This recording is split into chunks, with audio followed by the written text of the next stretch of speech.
സൂറത്ത് യാസീൻ പാരായണം ചെയ്യുമ്പോൾ അവസാനിക്കുന്ന ഭാഗത്ത് നമ്മൾ ഓതാറുണ്ട്, അല്ലദീ ജഅല ലക്കും മിനശ്ശജരിൽ അഖ്ളരി നാറ.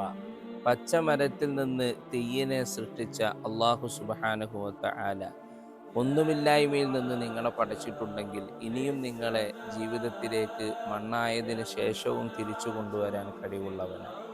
ആ പച്ചമരത്തിൽ നിന്ന് തീയുണ്ടാക്കുക എന്നതിൽ വലിയ ഒരു അത്ഭുതം ഒളിഞ്ഞു കിടക്കുന്നുണ്ട്. നമ്മൾ പഠിച്ചിട്ടുണ്ട്, ക്ലോറോഫിൽ എന്ന് പറയുന്നതാണ് ചെടിയിൽ നിന്ന് അവറ്റകൾക്ക് അന്നമുണ്ടാക്കാനും വെള്ളമുണ്ടാക്കാനും സഹായിക്കുന്ന അവരുടെ കിച്ചൺ, അടുക്കള എന്ന് പറയുന്നത്. ശാസ്ത്രീയമായി ഒളിഞ്ഞു കിടക്കുന്ന വലിയ ഒരു പ്രപഞ്ചത്തെ ആ ചെറുവചനത്തിൽ നബി സല്ലല്ലാഹു അലൈഹി വസല്ലമ തങ്ങൾ കൊണ്ടുവന്ന് എത്ര മനോഹരമായിട്ടാണ് ഖുർആൻ ആ വിസ്മയത്തെ നമുക്ക് അവതരിപ്പിച്ചു തരുന്നത്. അല്ലദീ ജഅല ലക്കും മിനശ്ശജരിൽ അഖ്ളരി നാറ എന്ന് പറയുമ്പോൾ ഈ സസ്യലതാദികൾ മനുഷ്യരെ നിങ്ങൾക്ക് ആഹരിക്കാൻ കഴിയുന്ന വിഭവ സമൃദ്ധി കൂടിയാണെന്ന് നബി തങ്ങൾ പഠിപ്പിച്ചു തരും.